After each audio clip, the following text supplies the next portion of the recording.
अस्सलाम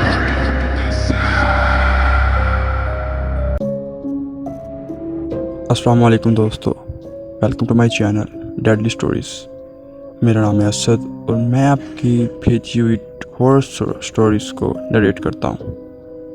अगर आपकी भी कोई ऐसी हॉरर स्टोरी या कोई आपके साथ ऐसा स्कैरी सीन हुआ है जो आप मेरे साथ शेयर करना चाहते हैं, तो नीचे डिस्क्रिप्शन में मैंने अपना व्हाट्सएप नंबर और ईमेल दोनों शेयर किए हुए हैं। आप जिस मर्ज़ी के चाहें अपनी स्टोरी मुझे शेयर कर सकते हैं। तो आज की स्टोरी बहुत ही खौफनाक होने वाली है और बहुत ही इंटरेस्टिंग होने वाली है। तो स्टोरी शुरू करने से पहले आप सभी से गुजारिश है कि अगर आपने आयतल कुर्सी नहीं पढ़ी तो जल्दी से पढ़ लें, क्योंकि सुना है जब इन मखलूक़ात का जिक्र हो रहा होता है तो ये अपनी बातें सुनने के लिए बहुत ही करीब आ जाती हैं और अपनी बातें बहुत शौक़ से सुनने लगती हैं। आज की स्टोरी शुरू करने से पहले अगर आपने हमारे चैनल को सब्सक्राइब नहीं किया तो जल्दी से सब्सक्राइब कर दें। तो चलते हैं अपनी स्टोरी की तरफ। आज की स्टोरी हमें एक आलिया नामी लड़की जो कि लाहौर से, उन्होंने हमें स्टोरी अपनी शेयर की है। उन्होंने अपने साथ होने वाले स्कैरी स्टोरी जो कि उनके साथ शेयर की है, जो उनके साथ वाक़या पेश आया है। तो क्या है इनकी स्टोरी, आइए जानते हैं। अस्सलाम वालेकुम असद भाई, मेरा नाम आलिया है और मैं अपने घर वालों के साथ यहाँ लाहौर में रहती हूँ। मैं आपकी स्टोरी सुनती हूँ और मुझे आपकी स्टोरीज़ बहुत अच्छी लगती हैं, इसलिए मैंने चाहा कि मेरे साथ जो स्कैरी सीन हुआ है तो मैं आपके साथ शेयर करूं। असद भाई, हुआ कुछ यूँ कि जैसे जून जुलाई का महीना था और बहुत शदीद गर्मी थी। लाहौर में तो दर्जा हरारत बहुत ज़्यादा था, इस वजह से गर्मी बर्दाश्त से बाहर थी। तो घर वालों ने कहीं बाहर जाने का प्लान बनाया। तो हमारा प्लान मरी और उससे आगे जाने का बना। असद भाई, हमारा प्लान बनने के बाद हमने सारा सामान पैक कर लिया एक हफ्ते के बाद, और हमने तैयारी हमारी मुकम्मल थी और हमने गाड़ी में सारा सामान रखा और हम निकल पड़े। हम सुबह 5 या 6 बजे के टाइम हम निकले थे ताकि शाम तक या रात तक हम वहाँ पहुँच जाएं और सुबह वहाँ पर घूमे फिरें। असद भाई, रास्ता काफ़ी लंबा था और जब हम मरी पहुँचे तकरीबन हमें 12-1 या 2 ये टाइम था जब हम मरी पहुंच चुके थे। वहाँ पर काफ़ी ठंड थी, इस वजह से हमें होटल बुक करवाना था। तो हमने वहाँ पर होटल बुक किया और हमने वहाँ पर आराम किया। असद भाई, वो होटल बहुत प्यारा था और उसमें ऐसा कोई स्कैरी सीन होने का तो नाम और निशान ही नहीं था। हमने वहाँ पर आराम से अपनी रात गुजारी और सुबह नाश्ता किया और हम घूमने चले गए। बस भाई, हम वहाँ पे बहुत घूमे और हमने मरी से आगे सवात जाने का प्रोग्राम बनाया और झील सैफ अल मलूक भी जाने का प्रोग्राम बनाया। तो हमने मरी घूमा, नथिया गली, जो वहाँ पर मनाजिर थे हमने सब देखे और हम चले गए। हमने प्रोग्राम बनाया कि झील सैफ अल मलूक पर जाएंगे। तो झील सैफ अल मलूक पर गए और वहाँ से हमारा सबका प्लान था कि हम आगे वादी हुंज़ा, जो कि झील सैफ अल मलूक से कोई 8 या 10 किलोमीटर के फासले पर वाक़या थी। तो हमने वहाँ पर जाने का प्लान बनाया और हम शाम के टाइम उस की तरफ निकल पड़े। रास्ता काफ़ी ख़तरनाक था, तो हम बस चलते ही जा रहे थे। चलते चलते हमें रात हो गई। आप सबको बताती चलूँ कि मैंने वादी हुंज़ा के बारे में बहुत सुना था। लोगों का कहना था कि वहाँ पर परियां उतरती हैं और वो जगह बहुत ही खूबसूरत है। तो मेरा वहाँ पर जाने का बहुत दिल था। तो हम जा रहे थे। रास्ते में जब हम उधर पहुँचे तो रास्ते में अचानक ही हमारी गाड़ी ख़राब हो गई। इर्द गिर्द कोई भी नहीं था, क्योंकि वो जगह ऐसी थी असद भाई कि वहाँ पर ना कोई आ रहा था और ना ही कोई जा रहा था, और हम वादी हुंज़ा पर पहुँच चुके थे। हम काफ़ी परेशान थे क्योंकि वहाँ पर इर्द गिर्द कोई भी होटल या कोई भी घर नज़र नहीं आ रहा था। बाबा गाड़ी से नीचे उतरते हैं और गाड़ी को चेक करने लगते हैं। तो खुशकिस्मती से हमारी गाड़ी दोबारा स्टार्ट हो जाती है और हम दोबारा आगे निकल जाते हैं। तो जैसे ही हम आगे जा रहे होते हैं, हम सब के मन में यही था कि हमें कोई होटल या कोई घर मिल जाए ताकि हम वहाँ पर जाके आराम कर सकें, क्योंकि जैसा वो रास्ता था ہر کسی کو بہت خوف آ رہا تھا۔ ابھی ہم تھوڑی ہی دور گئے تھے کہ ہماری گاڑی دوبارہ سے خراب ہو گئی۔ اس بار ہم ایک ہوٹل کے پاس تھے جو کہ کچھ 1-2 منٹ کے فاصلے پر ہی تھا۔ بابا نے گاڑی کو ٹھیک کرنے کی کوشش کی لیکن وہ ٹھیک نہ ہو سکی۔ بابا نے گاڑی کو سائڈ پر لگایا اور ہم پیدل ہی ہوٹل کی طرف چلے گئے۔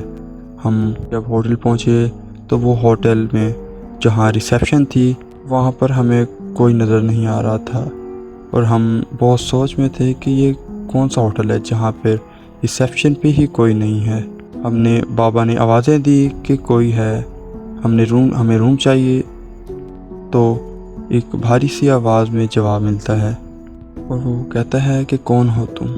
تو میرے بابا کہتے ہیں کہ دیکھیں ہمیں ہوٹل میں ایک روم چاہیے، بہت پریشان ہیں اور ہماری گاڑی خراب ہو چکی ہے، تو مہربانی فرما کر آپ ہمیں ایک روم دے دیجئے۔ تو ایک سائڈ سے ایک آدمی باہر آتا ہے جس نے کالے کلر کا کوٹ پہنا ہوتا ہے اور اس نے اوپر ہوڈی نما ایک کیپ لی ہوتی ہے۔ اس کا چہرہ بہت کم نظر آ رہا تھا اور ہوٹل میں لائٹس بھی بہت کم لگی ہوئی تھیں، جس کی وجہ سے اس کا چہرہ صاف نظر نہیں آ رہا تھا۔ تو وہ آتا ہے بابا کے پاس اور ان کو روم کی چابی دے دیتا ہے۔ میں اس شخص کو بہت غور سے دیکھ رہی تھی اور میرے دل میں یہ خیال آ رہا تھا کہ یہ ایک عجیب ہے۔ بہرحال اسد بھائی ہم اپنے روم میں چلے جاتے ہیں اور سامان روم میں رکھ لیتے ہیں، جو ضروری سامان ہمارا ہوتا ہے۔ اسد بھائی ہوا کچھ یوں کہ ہم سب سو رہے ہوتے ہیں، تو مجھے کوئی رات کو 1-2 بجے واش روم جانا تھا، تو میں نے اپنی ماما کو اٹھایا اور ان نے واش روم جانے کے لیے کہا۔ ماما اٹھ گئیں اور ہم واش روم کی طرف جانے لگے۔ واش روم سے کچھ تھوڑی ہی دور تھا، تو ماما نے مجھے کہا بیٹا میں باہر کھڑی ہوں، آپ چلے جاؤ۔ میں نے واش روم سے جب میں باہر آئی تو میں دیکھتی ہوں کہ میری ماما باہر نہیں کھڑی ہیں، اور آگے دور اندھیرے میں کوئی کھڑا ہے جس کا مجھے شیڈو نظر آ رہا تھا، اور وہ میری ماں کی آواز میں مجھے کہہ رہا تھا عالیہ چلو بیٹا چلیں۔ مجھے ایسا لگا جیسے وہ میری ماما ہیں اور میں بھاگ کر ان کے پاس چلی گئی، اور انہوں نے میرا ہاتھ پکڑا، زور سے ہاتھ پکڑا اور مجھے کھینچتی ہوئی لے کے جا رہی تھی۔ سوچا کہ ماما میرے ساتھ ایسا بیہیو نہیں کر سکتی، اور میں نے انہیں کہا کہ ماما آپ یہ کیا کر رہی ہیں، آپ مجھے اتنی زور سے کیوں لے کے جا رہی ہیں؟ لیکن ماما نے کوئی جواب نہیں دیا، اور اچانک سے مجھے پیچھے سے آواز آتی ہے اپنی ماما کی۔ ماما مجھے کہتی ہیں عالیہ تم کہاں جا رہی ہو؟ اور میں جب ماما کو دیکھتی ہوں اور جب اپنے ہاتھ کو دیکھتی ہوں جو کہ کسی نے پکڑا ہوا تھا، تو وہاں پر کوئی بھی نہیں تھا۔ میں بہت ڈر جاتی ہوں اسد بھائی، اور میں بھاگتی ہوئی اپنی ماما کے پاس چلی جاتی ہوں اور انہیں گلے لگا لیتی ہوں۔ میں نے ماما کو بتایا کہ ایسے میرے ساتھ کچھ ہوا ہے اور مجھے کوئی اس طرف لے کر جا رہا تھا، لیکن ماما نے مجھے کہا بیٹا شاید یہ تمہارا وہم ہوگا۔ میں نے ماما سے پوچھا کہ ماما آپ کہاں چلے گئی تھیں؟ تو ماما نے مجھے کہا بیٹا جب آپ واش روم میں تھے تو مجھے پیچھے سے کسی کے گرانے کی آواز آ رہی تھی، تو میں جب اس کے پاس گئی تو وہاں پر ایک کالی بلی تھی، تو میں نے اسے اگنور کیا اور دوبارہ آپ کے پاس آ گئی۔ بہرحال اسد بھائی میں نے ماما کو وہ بات بتائی اور ماما نے اگنور کر دی۔ ہم دوبارہ اپنے روم میں آ گئے، اور میں جب سو رہی تھی تو رات کو کوئی 3-3:30 بجے تو ہمارے کمرے کی سب لائٹس آف تھیں، اور ماما اس وقت سو چکی تھی، اور ہمارے صرف لیمپ جو کہ سائڈ پر لگا ہوا تھا اس کی روشنی جل رہی تھی، اور جو میں نے اوپر اسد بھائی چادر اوڑی ہوئی تھی، ایسا لگا جیسے کسی نے میرے پاؤں کی طرف سے چادر کھینچی ہے۔ میری اچانک سے آنکھ کھل جاتی ہے اور اسد بھائی وہاں پہ کوئی نہیں ہوتا۔ میں اتنا ڈر جاتی ہوں کہ وہاں کو کیا ہی بتاؤں۔ میں نے اس واقعے کو اگنور کیا اور میں نے دوبارہ چادر اوڑھ لی۔ ابھی میں نے چادر اوڑھی ہی تھی کہ 1-2 منٹ کے بعد میری دوبارہ چادر پاؤں کی طرف سے کسی نے کھینچی، اور وہ چادر ساری کی ساری بیڈ سے نیچے گر گئی۔ اس وقت میں بہت ڈر چکی تھی، اور میں نے جب آنکھیں کھول کے دیکھا تو اسد بھائی آپ یقین کریں روم کے ایک سائڈ میں کارنر میں مجھے ایسا لگا جیسے کوئی کھڑا ہے، اور اس کی آنکھیں چمک رہی تھیں، اور اس نے کالے سے کلر کا کوئی لباس پہنا ہوا تھا، اس کا شیڈو ہی مجھے نظر آ رہا تھا۔ اللہ اسد بھائی وہ بہت ہی خطرناک تھا، और मुझे अपने हाथ का इशारा करके अपनी तरफ बुला रहा था। जब मैं ये सीन देखती हूँ तो मैं इतना डर जाती हूँ कि मेरी हलक से आवाज़ नहीं निकल रही थी। मैंने हिम्मत की और आंखें बंद कर ली और ऊंची से आवाज़ निकाली और चीखने लगी। जब मेरी चीख मेरी मामा ने सुनी और उन्होंने कहा कि बेटा क्या हुआ, और मैंने जब उन्हें बताया तो मामा ने कहा बेटा वहाँ पर तो कोई भी नहीं है। मैं इतनी डर गई थी कि मैं आपको क्या ही बताऊँ। उसके बाद मैंने सोने की बहुत कोशिश की लेकिन मुझे नींद नहीं आ रही थी। मैंने अपनी मामा को हक किया और मैंने आंखें बंद कर ली, और ऐसे 1 घंटे या आधे घंटे बाद मुझे ऐसा लगा जैसे कोई मेरे कान के पास आता है और मुझे एक भारी सी आवाज़ में मेरा नाम लेता है। वो आवाज़ असद भाई इतनी खौफनाक थी कि मैं आपको क्या ही बताऊं। आज से पहले मैंने ये आवाज़ कभी भी नहीं सुनी थी। उस आवाज़ को सुन के मेरा दिल ज़ोरों से धड़कने लगता है और मेरी हालत बहुत बुरी हो जाती है कि मैं आपको क्या ही बताऊं। मैंने दोबारा मम्मा को उठाया और चीखें मारने लग गई और मामा ने उठकर सारे कमरे की लाइट्स ऑन कर दी।